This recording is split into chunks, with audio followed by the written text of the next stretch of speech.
In a small Ethiopian village, a mother named Ayana faces the challenges of raising her fierce-tempered son, Alimayu. Known for his harsh words and actions, Alimayu's behavior creates a rift between him and the villagers, as well as between him and his mother.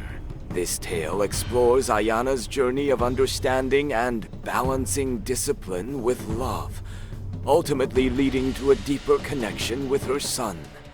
Through their struggles, Ayana learns valuable lessons that resonate with the community, which are later shared in a podcast format, highlighting the importance of empathy, communication, and unconditional love. The tiny village of Tigray was located in the middle of a verdant valley, encircled by the Great Simeon Mountains, and sunlight rose every day, bathing the thatched huts and the colorful fields of teff in a golden glow. Among the villagers was Ayana, a devoted mother known for her kindness and resilience.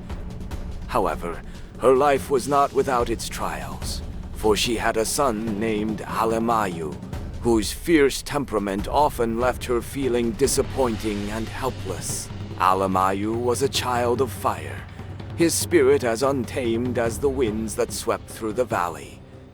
From a young age, he had a way of expressing his emotions that was both intense and alarming. When he was happy, his laughter echoed like thunder, but when he was upset, his words could cut deeper than any blade. The villagers often whispered about Alimayu, calling him the biting child, for his harsh words and actions left many wounded. Ayana loved her son dearly, but she struggled to understand him. She would often find herself at a loss, unsure of how to guide him through his turbulent emotions. "Why must you speak so harshly, Alimayu?" she would ask, her voice tinged with both love and frustration. "Words can hurt more than stones." Alimayu would look away, his dark eyes filled with a mix of defiance and sorrow. "I do not mean to hurt, Mother. I just feel so much," he would reply, his voice barely above a whisper. As the seasons changed, so did Alimayu's behavior. He grew taller and stronger, but his temper remained unchecked. One day, during a village gathering, Alimayu's anger flared when a group of children teased him about his small stature. In a fit of rage, he shouted words that echoed through the crowd, leaving the other children in tears and their parents in shock. Ayana's heart sank as she watched the scene unfold. She rushed to her son, her heart pounding. "Alimayu, stop! You cannot speak to others like that!" she pleaded, her voice trembling with emotion. But Alimayu, consumed by his anger, pushed her away. "You do not understand me, Mother. No one does," he yelled, his voice cracking.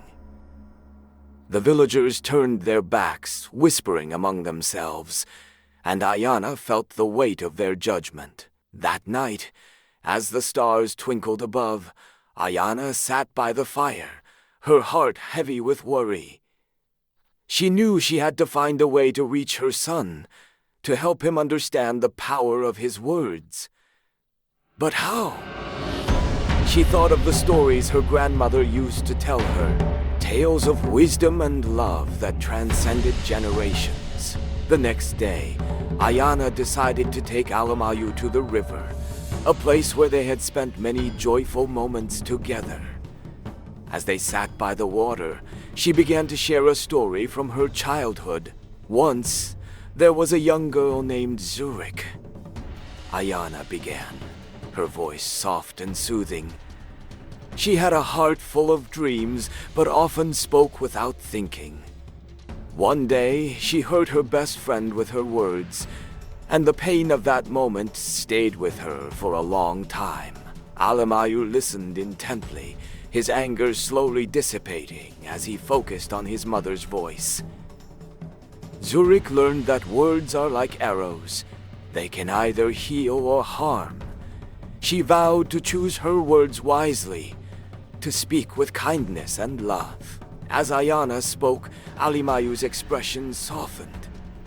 He could feel the weight of his own actions reflected in Zurich's story.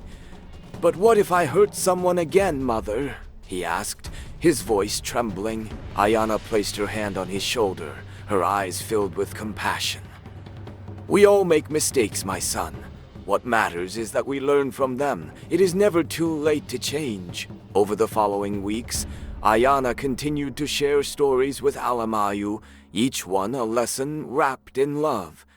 She taught him about the importance of empathy, of putting himself in others' shoes before speaking. Slowly, Alimayu began to understand the impact of his words, and he started to change. One day, as they walked through the village, Alimayu noticed a girl sitting alone, tears streaming down on her face. Remembering his mother's lessons, he approached her gently. "Why are you sad?" he asked, his voice soft. The girl looked up, surprised by his kindness. "I lost my favorite necklace," she replied, her voice barely a whisper. Alimayu knelt beside her, his heart aching for her pain.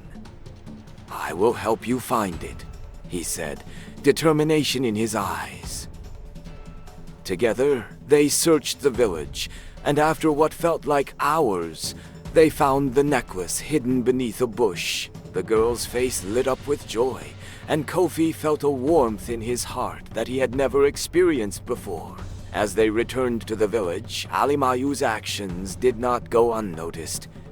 The villagers began to see a change in him, a shift from the biting child to a boy filled with compassion. Ayana watched with pride as her son forged new connections, his fierce spirit now tempered by love. One evening, as they sat by the fire, Alimayu turned to his mother. "I want to tell a story too, Mother," he said, his voice steady. "A story about a boy who learned to speak with kindness." Ayana smiled, her heart swelling with joy. "I would love to hear it, Alimayu." Alimayu took a deep breath and began. "Once there was a boy who spoke harshly and pushed people away. But one day he realized that his words could either build bridges or create walls. He chose to build bridges, and soon he found friends everywhere." As he spoke, Ayana felt tears of happiness streaming down her cheeks. Her son had transformed, not just in his words but in his heart. The biting child was no more. In his place stood a boy who understood the power of love and connection. In the weeks that followed, Ayana and Alimayu became a source of inspiration for the village. They began hosting storytelling nights, where villagers gathered to share their own tales of love, loss, and redemption. The community grew closer, united by the lessons learned from Alimayu's journey. One evening, as the sun set behind the mountains, Ayana decided to start a village square gathering to share their stories with others beyond Tigray. She called it the Heart of Tigray, a platform for sharing wisdom and lessons learned through love and understanding. In each episode, Ayana and Alimayu would discuss the morals of their stories, emphasizing the importance of empathy, communication, and the power of words. They invited villagers to share their experiences, creating a tapestry of voices that resonated with listeners far and wide. As the village square gathering gained popularity, Amina received messages from mothers and fathers across the land, sharing their own struggles with fierce-tempered children. They found solace in Ayana's words, realizing they were not alone in their journey. Through their stories, Ayana and Alimayu taught others that love is not just about discipline, but also about understanding and connection. They emphasized that every child is unique, and with patience and compassion, even the fiercest spirits can learn to express themselves with kindness. Years passed, and Alimayu grew into a young man, his heart filled with love and wisdom. He often reflected on his journey, grateful for the lessons learned from his mother. Ayana, now a respected elder in the village, continued to share stories, her voice a beacon of hope for generations to come. One day, as they sat together by the river, Alimayu to his mother. "Thank you for never giving up on me, mother," he said, his voice filled with emotion. "You taught me that love is the greatest strength of all." Ayana smiled, her heart swelling with pride. "And you taught me that even the fiercest child can learn to bite with love instead of anger." As the sun dipped below the horizon, casting a warm glow over the valley, Ayana and Alimayu sat in silence, their hearts intertwined in a bond that would last a lifetime. The biting child had transformed, and in his place stood a young man ready to share his story with the world. Through Ayana and Alimayu's journey, we learn that love, patience, and understanding can bridge even the widest gaps, transforming fierce tempers into gentle hearts.